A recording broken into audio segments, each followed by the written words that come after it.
আরও বিপাকে কেজরিওয়াল 12 জুলাই পর্যন্ত জেল হেফাজতের নির্দেশ। সিবিআই এর মামলায় নির্দেশ। দিল্লির আদালতে তিহার জেলে রয়েছেন দিল্লির মুখ্যমন্ত্রী। পল্লব চট্টোপাধ্যায় আমাদের সঙ্গে টেলিফোনে রয়েছেন। পল্লব দা,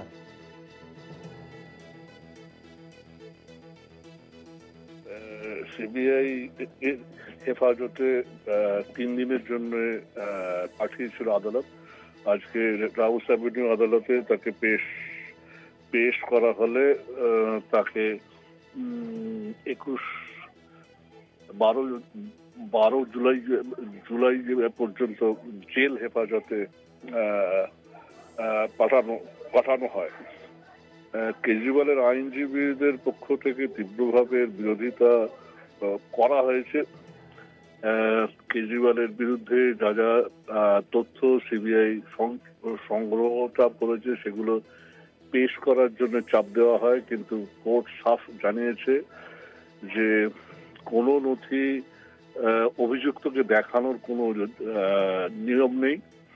আদালত সেগুলো খতিয়ে দেখে যদি মনে করে অভিযুক্তকে পুলিশ বা জেল হেফাজতে পাঠানো উচিত, তো সেটাই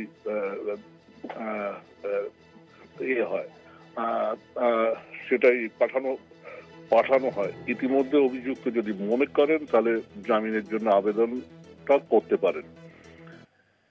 ফলে এই মুহূর্তে কেজরিওয়ালের সামনে তিহার জেলে থাকা ছাড়া দ্বিতীয় কোনো সম্ভাবনা নেই।